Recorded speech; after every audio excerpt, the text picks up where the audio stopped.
bonjour, bonsoir, ça dépend de l'heure par laquelle vous nous suivez. Et nous vous disons merci pour votre marque de confiance. Merci à Papa Simon Kimbangu Kiangani de nous avoir donné cette opportunité de pouvoir vous livrer quelques informations, quelques réalités de l'église kimbanguiste. Et nous disons aussi merci à notre invité spécial, Papa Paul Dilungane. Il est chercheur kimbanguiste et avec lui nous allons parler de la fête de Noël. Papa Paul, bonjour. Bonjour. Comment, vous êtes en forme? Oui. C'est Papa Paul Dilungane. Il y a d'autres noms? Je suis juste Paul Dilungane Diamalo. Je suis de l'IGTI Togo, chercheur. Papa Paul, nous allons parler de la fête de nativité, la Noël. La première question est celle-ci. La date du 25 mai, c'est la date de la Noël. C'est un mythe ou une réalité? Merci, Papa Jonquin. Si c'était un mythe, je ne serais pas venu ici pour pouvoir témoigner de cette date. Si le 25 mai était également un mythe, je ne pouvais pas écrire ce que j'ai déjà écrit au sujet de cette date. Donc, la date du 25 mai n'est pas un mythe, mais c'est une réalité vivante. C'est la fête de la Nativité et c'est le jour de la naissance du Christ. Le jour de la naissance du Christ, Papa Paul Dilungane, est-ce que vous avez un soubassement biblique qui vous accompagne pour expliciter à travers le monde que le 25 mai, c'est la date de nativité, c'est le Noël, c'est la deuxième venue de notre Seigneur Jésus-Christ. Est-ce que vous avez un soubassement biblique? Soubassement biblique, il y en a, mais il y a également des prophéties, ainsi que les paroles de Jean Sage, qui atteste que la seconde venue de Jésus-Christ est une réalité. Mais votre préoccupation me pousse à répondre à une autre question. Réellement, il y a une seconde venue ou est-ce que Christ reviendra ou viendra combien de fois dans ce monde? Parce qu'il y a une confusion. Ah, Jésus viendra sur le Nil pour venir juger le monde. C'est de la confusion. Je crois que la confusion réside chez nous les humains, dans la tête des humains. Chez les évangélistes, les pasteurs, les bishops, tout ce que je peux dire. Les théologiens? Les théologiens également. Mais ce que je sais, Christ viendra, là il faut le retenir. Le Christ peut venir au monde autant de fois que son Père le veut. Et quitte à l'agneau, quitte à Christ, d'obéir à la volonté de son Père. Donc Christ peut venir autant de fois. Ça, c'est de la souveraineté de son Père. Mais ce qui est vrai, selon la Bible, Jésus-Christ viendra 3 fois. Ah, Jésus-Christ viendra 3 fois. C'est biblique? C'est biblique. La première fois, il est venu lorsqu'il est mort sur la croix. Ça, c'est la première fois. La première venue. Ça, c'est la première fois. La deuxième venue, c'est cette venue qui nous concerne, que nous sommes venus expliquer devant les caméras de la télé. Mais ça, je fais encore une parenthèse puisqu'il s'agit de la venue que nous allons parler. Mais il y a la troisième venue. Ça, c'est tout à fait normal. la venue sur les nuées, et là, on peut lire dans Matthieu 24 et 30. Même dans Daniel. Apocalypse 1,7, on voit le Christ venant sur les nuées. Mais la confusion dont vous parlez, la confusion vient de ces évangélistes, des hommes qui prennent la parole de Dieu, qui confondent la deuxième venue à la troisième venue, qui est la venue sur les nuées. Ça, nous ne devrons pas le perdre. Pour nous kimbanguistes, il y a une seconde venue qui est différente de la troisième venue qui est la venue sur les nuées. Et la Bible est claire là-dessus. Parce que si ce n'était pas ça, alors pourquoi le prophète Isaïe, dans son livre d'Isaïe 52 et 53, a-t-il parlé du Christ? Pourquoi Jean, dans Apocalypse 12, 5, parle d'une femme qui met au monde un enfant? Donc, nous devrons séparer toutes ces venues. Le Christ viendra, d'après la Bible, 3 fois. Et la venue dont nous parlons, c'est la seconde venue, qui est attestée et qui a été également prophétisée. Seconde venue attestée et prophétisée. Nous sommes toujours avec Papa Paul Dilungane, qui est chercheur kimbanguiste.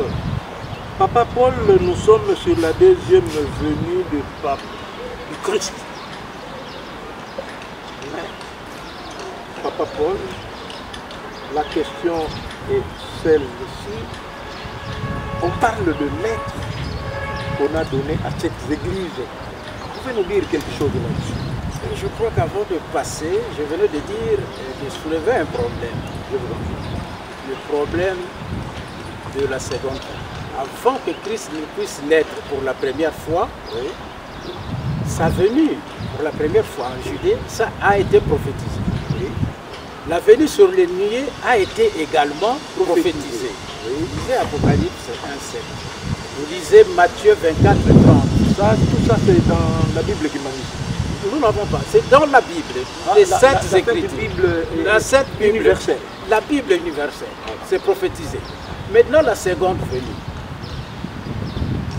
A-t-elle été prophétisée? Je dis oui, il suffit de lire. Ésaïe 52, Ésaïe 53, 1, 10. Ésaïe 53, 1, 10. Là, vous trouverez, et il suffit de lire également. Qu'est-ce qui est dit là-bas? En bref. On parle de Christ avec une digression. Christ qui est crucifié sur la croix, et puis un autre Christ qui va venir, mais cette fois-là, il aura une progéniture et il aura une longue vie. Ah bon? Ah, oui. C'est dans la Bible? C'est dans la Bible. Donc Jésus-Christ reviendra pour la seconde venue. Donc il aura une progéniture. Il va se marier, il va avoir des enfants. Il va avoir des enfants et il sera rassasié d'âge. Donc il sera vieux. Il aura des Donc il va vieillir. Il va vieillir. C'est écrit. Or nous savons que Christ qui est né à Bethléem n'a jamais eu de femme, moins encore. Donc ce sont deux Christ, deux époques différentes. Et là je reviens. Est-ce la seconde venue avait été prophétisée? Je vous ai dit tout à l'heure, Isaïe, Apocalypse. Mais il y a également des gens très très sages à qui Dieu avait révélé la seconde venue de Jésus. Je m'en vais vous citer Mama Kimbanvita, par exemple. Mama Kimbanvita, dans ses prêches prophétisées, il avait prophétisé que non seulement il y aura un sauveur qui portera le nom de Kimbangu, mais elle avait également dit, et là c'est écrit, il suffit de voir Ibrahim Ababa Kake dans le livre qu'il a écrit au sujet de Donna Béatrice, la Jeanne d'Arc congolaise. Mama Kimbanvita avait dit ceci: vous les blancs, vous avez vos seins, mais nous aussi nous avons nos seins. Nous les Noirs. Nous les Noirs, nous avons Nos saints. sœurs. D'ailleurs, Christ est noir et il est congolais. Maman Kimbangu. Avant C'est- sa mort. Quand il prêchait, c'est Quand il- écrit noir sur blanc. Donc quand elle prêchait, Quand disait elle a dit ça. Elle a dit ça. En dehors de lui, il y a Papa Simon Kimbangu. En 1922, le prêtre vont aller l'interviewer sur ce qu'il sait. Et ça, c'est caché. Le prêtre catholique de Kissaga. On lui a posé la question de savoir sur la deuxième venue de Jésus-Christ. Et Papa Simon Kimbangu leur a répondu, Ngizulu ya nzole ya Yesu ya kubikulwa mukanda ndombe. donc la La deuxième venue deuxième venue de Jésus-Christ est déjà réservée et programmée dans la race noire. Non loin de nous, il y a aussi Papa Dianguenda, Kuntima Joseph. Untima Joseph. Un dimanche du 29 octobre 1989, à Matete, il va faire appel à Papa, un pasteur. Et ce pasteur, Papa Dianguenda va donner, Papa Mbam, il va donner 5 livres d'Esaïe pour lire.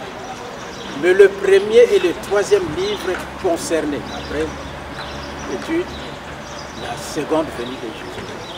Le premier c'était Esaïe 53 et le tout dernier c'était Esaïe 52. Mais ce n'est pas tout. Papa Simon Kimbangu Kiangani, avec tout ce qu'il y a eu comme remue-ménage au sujet de Papa Diallo Ngana, le secrétaire général de l'église du conseil communique des églises avait écrit à Papa Simon Kimbangu pour lui dire si réellement ce qu'il entend est vrai. Premièrement, son successeur, son prédécesseur plutôt, lui qui est successeur, son prédécesseur est-il réellement le Christ? Et dans une lettre, Papa Diallo, Papa Simon Kimbangu Kiangani, chef spirituel et représentant de l'église kimbanguiste, avait répondu au secrétaire général ceci. Je vous confirme que Papa Diallo Ngana Kiangani est Christ. Ce n'est pas un autre Christ, mais c'est le même Christ. C'est le même Christ qui est hier, aujourd'hui et demain. Voilà un peu ce que je peux vous dire sur les prophéties concernant la venue de la seconde venue de Jésus. Et la question que je vous avais posée sur les lettres que Christ avait adressées aux 7 églises, on parle aussi de la venue de Christ pour la seconde venue. Effectivement, c'est dans le livre d'Apocalypse. C'est juste au début. Et ce livre débute par un message de Dieu, de Jésus-Christ aux 7 églises. Mais ce que nous devons comprendre, d'abord, l'Apocalypse est un livre qui est plein de lignes, plein de cachets, plein de choses cachées. Alors, l'Apocalypse veut tout simplement dire révélation des choses qui doivent arriver. Ça, c'est de 1. Ce qui revient à dire, lorsqu'on parle par exemple de l'homme ou d'un animal dans l'Apocalypse, il ne faut pas prendre l'animal là au sens littéral du terme. Il peut s'agir d'un autre quelque chose. Effectivement, il y a 7 lettres aux 7 églises. Et dans ces lettres-là, que Christ avait envoyé aux 7 églises, à l'église de Laodicée, d'Éphèse, de Pergame, de Philadelphie, sur les 7 églises plutôt, il y a 2 églises qui n'ont pas reçu des reproches. Donc ils ont pris en considération la lettre. Ce sont ces églises-là que Christ, en quelque sorte, aime. Voilà. Mais il y a surtout l'église de Philadelphie. L'église de Philadelphie qui est sortie indemne, qui n'avait pas de reproches. Et c'est à cette église que Dieu avait promis, Christ avait promis de venir. C'est-à-dire, c'est au sein de cette église, c'est aux fidèles de cette église que Jésus avait dit dans Apocalypse 3, 11, je viens bientôt. Donc, en analysant profondément l'église de Philadelphie, il y a de secrets et de secrets qui étonnent le monde. Et qui sont cachés là. Qui sont cachés. Voilà ce que je peux dire à ce stade. Mais ma question est celle-ci. Révérend Paul Dilungane, vous avez dit que Jésus avait adressé des lettres à cette église, mais c'est l'église de Philadelphie où l'église qui a été vraiment pointée, mais c'est là où le Christ devrait revenir pour la seconde venue. Mais ici, sur terre, nous avons l'église de Philadelphie. Mais pourquoi vous, les Kimbanguites, vous vous acharnez au moment où Christ devrait naître dans cette église de Philadelphie? Vous avancez, hein, vous prenez un pas d'avance pour dire que le Christ est né chez vous, les Kimbanguistes. Qu'est-ce qu'il y a de parallélisme? Qu'est-ce qu'on peut comparer de l'église de Philadelphie à l'église Kimbanguiste? Quelle est la vraie église Philadelphie dont parle la Sainte Église? Vous savez, à l'époque, il y avait ces églises-là. L'église d'Éphèse, de Laodicée, de Pergame, de Philadelphie. Mais ce qui est vrai, c'est ce que je venais de dire. Dieu est un Dieu qui se cache. Vous devrez comprendre ça. Oui. Là, c'est écrit dans Proverbe 25, 2. La gloire de Dieu, c'est de cacher les choses. La gloire, c'est pas donné à tout le monde. C'est pas donné à tout le monde. Tandis que la gloire des rois, c'est de révérer, de rechercher les choses que Dieu a cachées. C'est-à-dire la gloire de nous les hommes. Quand on parle de Philadelphie, il ne faut pas prendre Philadelphie à la lettre. Comme charnellement. Charnellement. Philadelphie existait effectivement. Mais au moment où nous parlons, ce n'est plus Philadelphie. Et c'est ça le côté énigmatique du livre d'Apocalypse. Ce n'est plus Philadelphie. Ce n'est plus Philadelphie. Mais maintenant, il faut entrer dans le jeu pour pouvoir décortiquer qu'est-ce que Philadelphie. Voilà. Au fond, l'église de Philadelphie, pour pouvoir la reconnaître, il y a des signes. Il y a des signes. Par exemple. Et c'est dans l'Apocalypse toujours. Ah, c'est écrit dans la Bible. C'est écrit, c'est dans l'Apocalypse. Apocalypse 3. Et à partir du verset 11. Il y a des signaux ou des signes spirituels. Le premier signe, il est spirituel. Les fidèles de l'église de Philadelphie ont des scarifications. C'est-à-dire, ils ont des signes que Dieu a marqués sur leur front. Et donc, ils ont des signes, ce qu'on appelle en lingala, Batia Bangu Bilembo. Bilembo. Bilembo. Et c'est dans Apocalypse 3.12. Il est écrit, celui qui vaincra, je ferai de lui une colonne dans le temple de mon Dieu. Il n'en sortira plus, j'écrirai sur lui les noms de mon Dieu, les noms de la ville de mon Dieu, de la nouvelle Jérusalem qui descend du ciel auprès de mon Dieu et mon nom nouveau. Donc, 3 choses sont inscrites sur le front des fidèles de Philadelphie.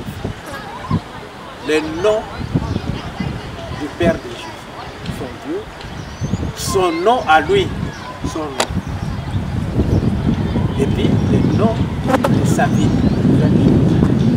ville sainte par excellence. Par excellence. Ça c'est de 1. Mais comment peut-on également reconnaître l'église de Philadelphie? L'église de Philadelphie avec ses fidèles? Il y a une chose qui est à la fois spirituelle et un peu matérielle. Donc, s'il vous plaît, allez un peu doucement. On reconnaît l'église de Philadelphie. Ils ont des cachets sur leur front, comme nous voyons dans l'église Kimbangis, c'est le père spirituel. Effectivement, mais Elembo effectivement, Elembo wana emona nakate. Bato bana misumine soko atali aibi ah. Oyo azaki bangiste, azali Elembo ko sepela na yote. Même si tu vas chercher du travail chez lui, non, vous ne pouvez pas être ensemble. Sortez. C'est comme le dit un cantique kimbangiste. Bilembo na bino, na bilembo na bango, ikokanité. C'est ça, ce genre de bilembo. Donc, bazana bilembo. Bazana bilembo. 2. Le deuxième signe, c'est le fait de capter des chants. On reconnaît l'église de Philadelphie et de ses fidèles. C'est au sein de cette église que l'on capte des cantiques qui se chantent sur le trône, des cantiques qui se chantent dans les cieux. Et c'est écrit dans Apocalypse 14, 1, 3. Voilà ce qui est écrit, ce que Jean a vu. Je regardais et voici l'agneau se tenait sur la montagne de Sion avec lui 144 000 personnes qui avaient son nom et le nom de son père écrit sur le front. Donc, bandimi, il y a église à Philadelphie. Non, non, pas encore. Bandimi, il y a église à Philadelphie. Bango wana kakao babengi 144 000 personnes au Bible à l'obéi. Oui. Donc, les 144 000, ce sont des élus. Baponami, au babengi na Kikongo, Bakiaso. Et qu'est-ce que Jean a remarqué? Jean a remarqué ceci dans Apocalypse 14, 1. Je regardais et voici l'agneau se tenait sur la montagne de Sion avec lui 144 000 personnes qui avaient son nom et le nom de son père écrit sur leur front. Et là c'est toujours Jean. Et j'entendis du ciel une voix comme un bruit de grosses eaux, comme le bruit d'un grand tonnerre. Et la voix que j'entendis était comme celle des joueurs de harpe qui jouant leur harpe. Et ils chantaient un cantique nouveau devant le trône. Ils chantaient un cantique nouveau devant le trône et devant le 4 êtres vivants et les vieillards. Et personne ne pouvait apprendre les cantiques si ce n'est les 144 000 qui avaient été rachetés de la terre. Donc, les cantiques qui se chantent devant le trône, ce sont des cantiques captés.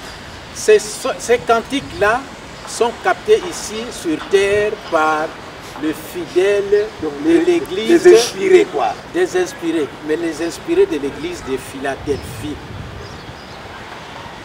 Et personne d'autre ne peut capter ces chants si ce n'est que les 144 000. Donc les 144 000, ce sont les Bandimi, Baponami église, il y a Philadelphie. Oyo, bakaptaka kaka banzem.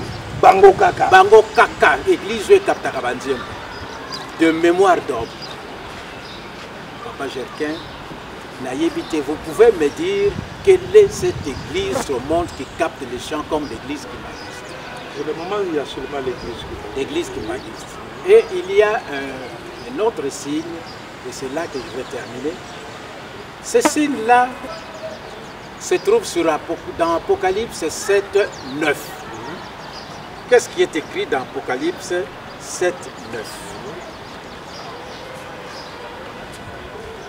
Il s'agit en fait de vêtements. Voilà ce que Jean... L'accoutrement. Voilà ce que Jean a vu. Après cela, je regardais et voici, il y avait une grande foule que personne ne pouvait compter, de toutes nations, de toutes tribus, de tout peuple et de toute langue. Je reviens. Je regardais et voici, il y avait une grande foule que personne ne pouvait compter, de toute nation, de toute tribu, de tout peuple et de toute langue. Ils se tenaient devant le trône et devant l'agneau, revêtus de robes blanches et de palmes dans leurs mains.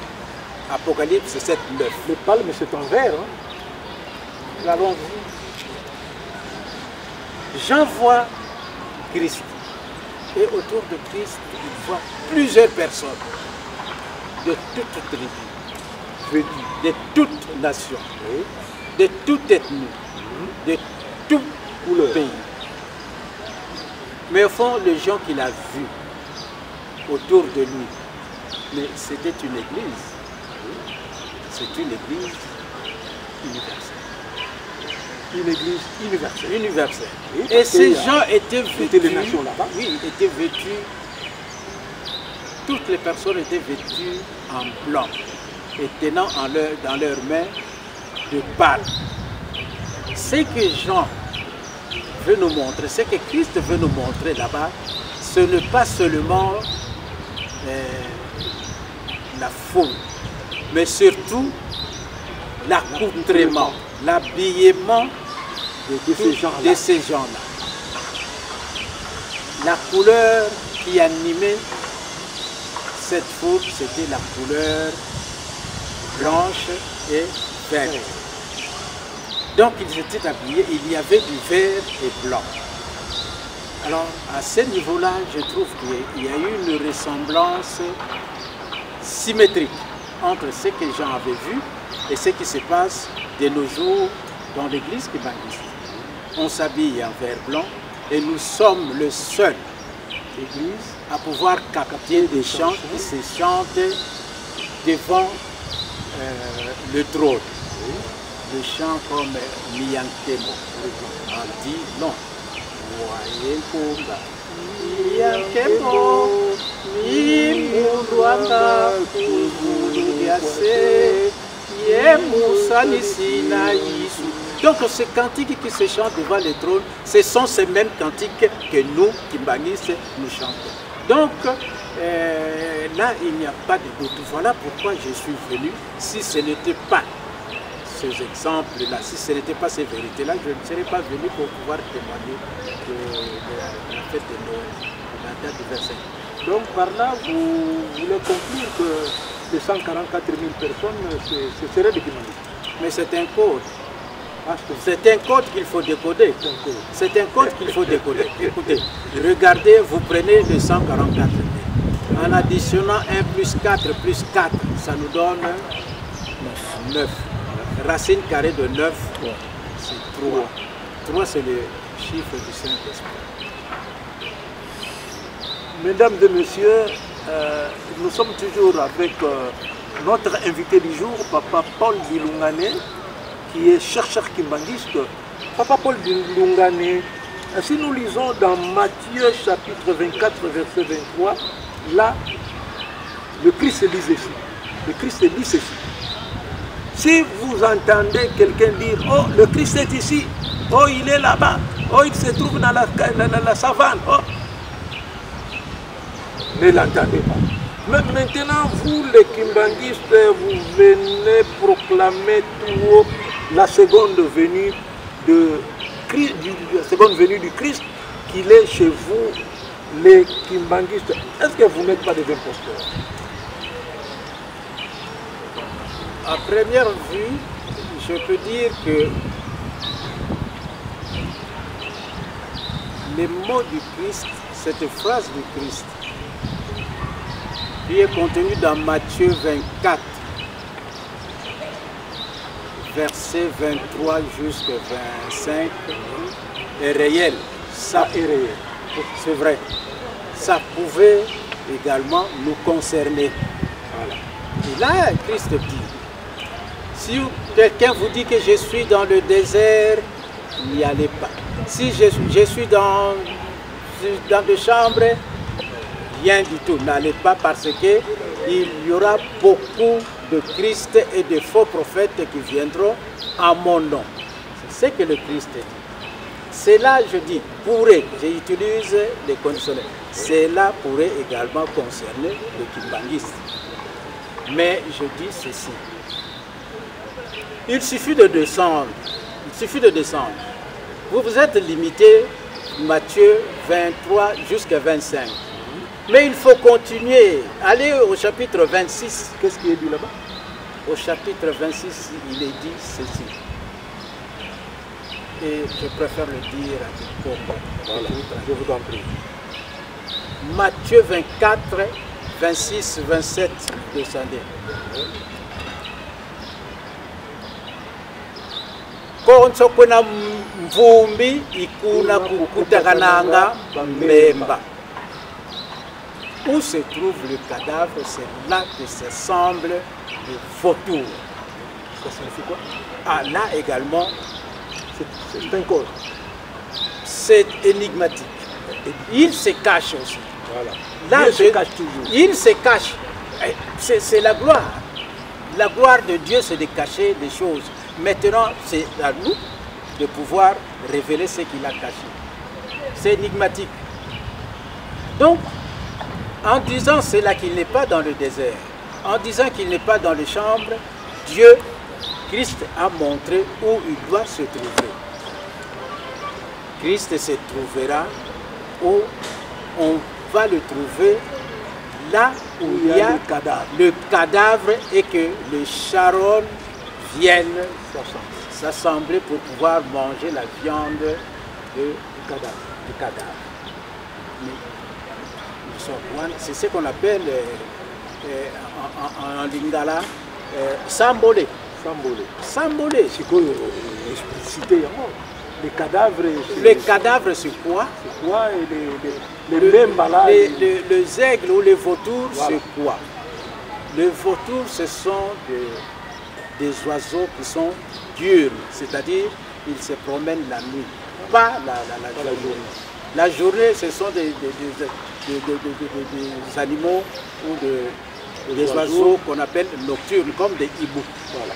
Mais eux ne sont pas des hiboux. Les aigles, comme vous le voyez, ils aiment manger de la charogne, c'est-à-dire Nyamao et Koufa. Ce que Koufi, vous le verrez là-bas en train de venir et de s'abreuver, de manger. Cette première explication ne tient vraiment pas. Nous allons à la deuxième explication. En fait, les aigles, ce sont des hommes. Les cadavres, c'est un homme égal. Donc, les hommes descendent en groupe vers un autre homme qui est un cadavre pour pouvoir satisfaire leurs besoins. Se ressourcer spirituellement. Et cette nourriture-là, ce n'est pas de la nourriture matérielle, mais c'est de la nourriture spirituelle. Donc, le cadavre ici, c'est un homme. Voyons depuis que le monde ici en Afrique, c'est en République démocratique du Congo que s'est passé un phénomène mystérieux qui ne s'est jamais réalisé depuis nulle part au monde. C'est en Kamba le 6 avril 1921. Un homme que j'appelle un cadavre. Mais avant le 6 avril, il n'était pas encore cadavre. Mais le 6 avril, dès que cet homme, dès que Papa Simon Kimbangu a guéri Maman Kiantondo, le bruit de ce miracle s'est répandu comme une traînée de poudre. Et les aigles ont commencé à venir vers Nkamba pour pouvoir manger la charogne, de la nourriture spirituelle. Donc, c'est ça. 3 à 4 000 personnes par jour. Donc, les mêmes, c'est nous les individus, nous les hommes qui continuent jusqu'au jour d'aujourd'hui. d'aller en camp pour nous ressourcer spirituellement. Et les cadavres, le mvumbi, c'est papa sinon papa. Voilà cette explicité. Donc là où il y a le mvumbi, c'est là que le Christ sera, c'est-à-dire en camp. Mesdames et messieurs, nous sommes toujours avec notre invité et nous chitons. À papa Paul Bilumani, je vous demande de bien regarder la télévision. La question est celle-ci. Mais qu'est-ce qui prouve, qu'est-ce qui nous prouve que Papa Dialunga Nakangani Salomon, le deuxième fils de Papa Simon Kimbangu, soit le Christ incarné qui est revenu pour la seconde fois? Et pourquoi c'est le Maloumi, Papa Dialungana? Et pourquoi aussi la date du 25 mai, la date de sa naissance, soit la date de la fête de nativité? Merci. Si j'avais un tableau et une craie, j'allais vous démontrer. Parce que Papa Diangenda, depuis toujours, nous a toujours demandé de faire des recherches. De faire des recherches. Je vous dis ceci. Sa venue a été prophétisée. Même Papa Diangenda, ici au centre d'accueil, nous avait dit un jour, alors que tu vas fêter le 25 décembre. Et puis un jour, il dit, en Kikogo, voilà. Ce sont des indices. Ça, c'est de un. De deux. Je vais vous dire une chose. Vous prenez le nom de Jésus. Jésus, qui est né à Bethléem. Il suffit de donner de la valeur numérique aux lettres du nom de Jésus. Il y a J, il y a E, il y a S, il y a U, il y a S. Donc vous donnez la valeur numérique, c'est-à-dire la valeur selon l'alphabet. À J, à E, à S, à U, à S, ça nous donne le résultat. Finish. Ça nous donne le résultat 2. Faites même à la maison. Ça donne 2. Donc la valeur numérique du nom de Jésus, ça donne 2. Vous prenez Christ. Il a été crucifié. Et quand Christ avait été crucifié, Ponce Pilate avait écrit sur la croix au-dessus la raison qui avait milité à ce qu'il soit crucifié. Et cette raison est celle-ci. Jésus de Nazareth, roi des Juifs. Roi des Juifs. Roi des Juifs. Mais c'était écrit en latin, s'il vous plaît. Et puisqu'il n'y avait pas assez de place, là, on avait écrit, mais ils ont écrit ça en acronyme. I-N-R-I.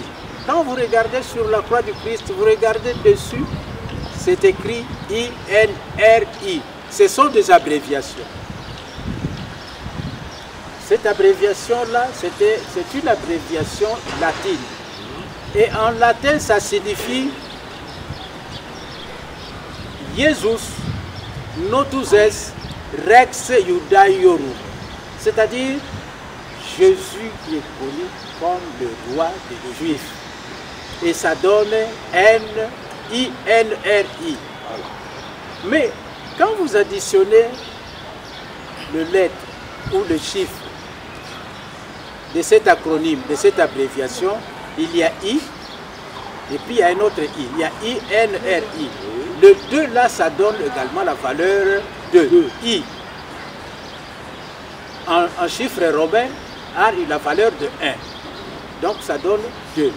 Ce qui revient à dire qu'effectivement, celui qui fut crucifié s'appelle Jésus. Nous continuons.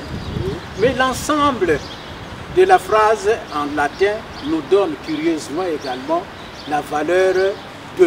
Là, si j'avais un tableau, j'aurais pu écrire. Mais maintenant, Christ. Christ, dans Apocalypse 19, 13, et là nous pouvons lire les noms de Jésus, les nouveaux noms. Il est écrit ici.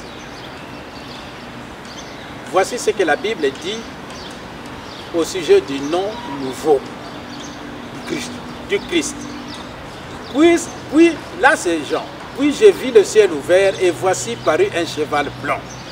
Celui qui le montait s'appelle fidèle et véritable, et il juge et combat avec justice. Ses yeux étaient comme une flamme de feu. Sur sa tête étaient plusieurs diadèmes. Il avait un nom écrit que personne ne connaît si ce n'est lui-même. Il était revêtu d'un vêtement teint de sang. Son nom est la parole de Dieu. Apocalypse 13, 19. Donc le nom nouveau de Jésus, c'est la parole de Dieu. Vous avez raison en disant que nous, les Kimbandistes, nous sommes des imposteurs. Le nom de Jésus est là, la parole de Dieu. Et nous le disons, Tialungana, Tiangani. Mais sachez que nous sommes dans la profondeur du livre d'Apocalypse, où le terme ne signifie pas littéralement ce que vous voyez. Mais ce qui est curieux, en prenant la parole de Dieu et en donnant la valeur numérique à toutes les lettres de la parole de Dieu, vous trouverez également le chiffre 2. C'est quand même curieux. Donc, Jésus, crucifié, qui a comme valeur 2, crucifié, la valeur également 2, et puis son nom nouveau, la parole de Dieu, a également la valeur de 2. Ce n'est pas tout. Nous avons également continué. Pour nous Kimbandistes, le Christ c'est Dialungana Tiangani. Papa Dialungana Tiangani. Et curieusement, en donnant de la valeur à chaque lettre de l'alphabet du nom Dialungana et Tiangani, nous nous retrouvons avec le chiffre 92, 92. En additionnant 9 plus 2, ça nous donne 11. 1 plus 1, c'est 2. Donc, Dialungana Tiangani, c'est Jésus qui fut crucifié, c'est lui-même la parole de Dieu. Voilà qui nous pousse à croire que Papa Dialungana Tiangani, c'est vraiment le point. Pourquoi le chiffre 2 apparaît dans toutes les langues et à des moments et à des périodes différentes? Je ne l'ai pas encore terminé et c'est là que je suis. La date du 25 mai, faisons ensemble le calcul. Le mois de mai, c'est le 5e mois. Dans le calendrier. Dans le calendrier. En prenant mai, la valeur de la lettre M et de la lettre A et de la lettre I nous donne 5. Donc 5e mois. Nous additionnons. Le 25, 5 mois, 1917. Nous additionnons la date. 2 plus 5, ça nous donne 7. Nous prenons, nous additionnons le mois. 7 plus 5, ça donne 12. Gardons ces 12. Nous allons à 1917. 1 plus 9, ça donne 10. 10 plus 1, ça donne 11. 11 plus 6, ça donne 7. 17, ça veut dire c'est 1 plus 7, ça donne 8. 8 plus 12, ça donne 20. Nous allons garder 20. 20 est égal à 2 plus 0. Donc ça donne 2. Pourquoi le chiffre 2 réapparaît aussi bien chaque fois? Dans le nom de Jésus-Christ, dans les écrits qui avaient été marqué lors de la crucifixion de Jésus, lors de son nouveau nom et lors de Papa Dialoungana. Et ici, ça réapparaît, le chiffre 2 réapparaît également lorsqu'on a écrit la date du 25 mai. Qu'est-ce que signifie que est-ce Papa Dialoungana, la deuxième personne en Dieu, qui est également le deuxième fils de Papa Simon Kimbang? C'est à nous de choisir. Mais le chiffre 2 intrigue. Et avant le chiffre 2, aussi bien pour Jésus que pour Papa Dialoungana, pour la parole de Dieu, que pour Henri, et là nous concluons que le 25 mai, c'est la date de Noël. Voilà pourquoi moi je fête avec le Kimbangistes la date du 25. Nous sommes arrivés à la fin de cette émission. Papa Paul Dilungane nous a explicité comment les gens, surtout les pasteurs, les évangélistes, font beaucoup de confusion sur la deuxième venue, qui n'est pas à comparer avec la troisième venue de Jésus. Parce que la troisième venue, Jésus viendra sur les nuées pour venir juger le monde. Mais quant à la seconde venue, Jésus reviendra sous un autre nom et il va faire famille. Il aura une progéniture. Donc Jésus va naître, il va se marier, il va avoir des enfants, de petits-enfants. Et très loin, on a dit qu'il va même avancer en âge. Papa Paul Dilungane nous a dit encore que la promesse qui a été faite par Jésus à cette église, et c'est l'église Philadelphie que devait se réaliser la promesse. Et il a décortiqué qu'est-ce que l'église Philadelphie. Quelles sont les caractéristiques pour reconnaître l'église Philadelphie? Il a dit, dans cette église, le chrétien, le fidèle, ils ont un saut spirituel. On en trouve dans l'église Kimbang. Il enchaîne. Dans cette église, on chante des chansons captées. Les anges chantent, les inspirés captent. Et on en trouve que dans l'église Kimbangiste. Toujours dans cette église Kimbangiste, on trouve un accoutrement, l'uniforme vert et blanc. Donc, Papa Paul Dilungane voulait tout simplement dire que la chose de Dieu est toujours cachée. Dieu a voulu tribler un peu les gens, mais au fait, la vraie église de Philadelphie, c'est l'église Kimbangiste. Voilà, Papa Paul Dilungane, merci d'être venu. Nous sommes arrivés à la fin. Peut-être un des tout derniers mots pour cette émission de la Noël. Je ne peux pas avoir un dernier mot, d'autant plus que cette fête est éternelle. Tout à fait. Moi, je passerai, nous passerons, mais voilà. Cette date, cette fête ne passera jamais. Peut-être un dernier mot pour cette émission. Pour cette émission, je pourrais tout simplement dire que les gens puissent faire une relecture de la Bible, voilà, pour pouvoir sonder ce que Dieu a caché.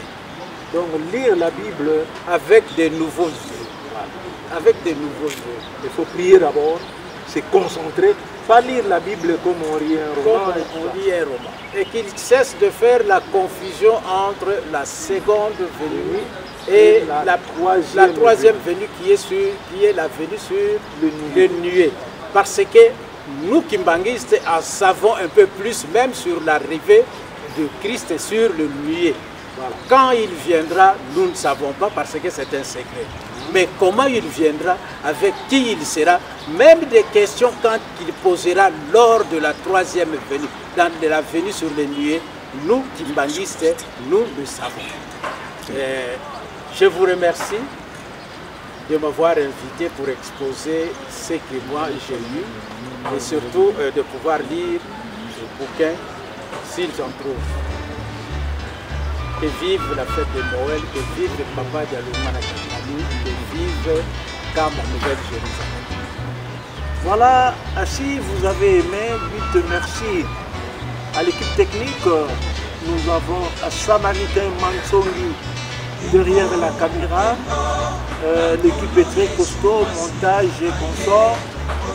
Et dites aussi merci à Papa Paul Calago, le directeur de production, et pourquoi pas Papa Roli Toulengue qui est le directeur technique adjoint qui nous a donné cette opportunité. Et sans oublier le directeur de programme, révérend Emadi Koufouana, qui va nous donner de l'espace ou qui nous donne des espaces pour que nous communiquions avec vous. Restez branchés en suivant les antennes de la radio-télévision Kimbangu, qui est une chaîne sacrée, et je vous dis carrément que vous ne serez jamais déçus. Papa Paul Bimouane, encore une fois, merci. Chers téléspectateurs, nous vous aimons beaucoup. Au revoir et à la prochaine occasion. Merci beaucoup.